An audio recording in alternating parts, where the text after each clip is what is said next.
using Carnatic music as your base, the music for thousand years. What else did you have in mind?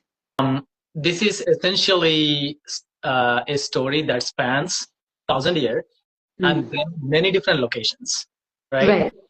So bringing those 1,000 years through music and then also different places through music was important to me.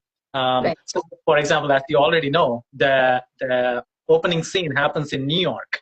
So I wanted something that brings out the essence of New York for 30 seconds in the beginning, right?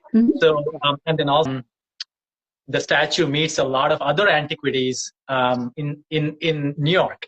So there are all these statues from different countries that the Nataraja statue is meeting. So bringing out those were also important to me. So I would say, in a way, this is a little different from what I've done before, where here it was very important for us to bring out that both the time of 1,000 years and the space. So the depth of the music itself that we went into was quite extensive, I would say. We tried to look at puns from old Tamil and then tried to see whether we can incorporate those, and looked at Tevaram, some Sangam poetry. So looked at a lot of different things before we settled on what we eventually did.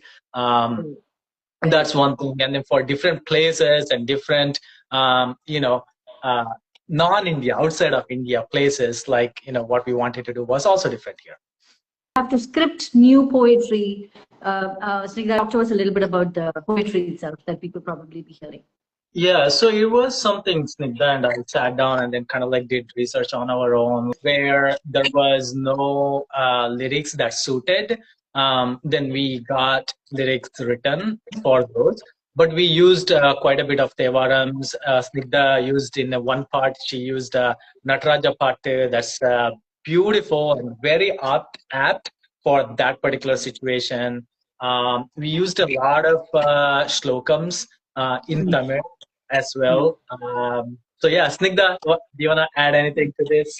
Because Ganesh already mentioned all the existing texts that we use, but I think my favorite part was, I think, the Tamil lyrics that we got written down by Shanmuga Sundar, who's also a very eminent dancer from Chennai. I think his lyrics are something that the audience should look forward to. They're so moving and so beautifully written that, I mean, the music just flowed. I think the lyrics were so powerful that I just had to add a ragam and just put it out there. I think it was so beautiful.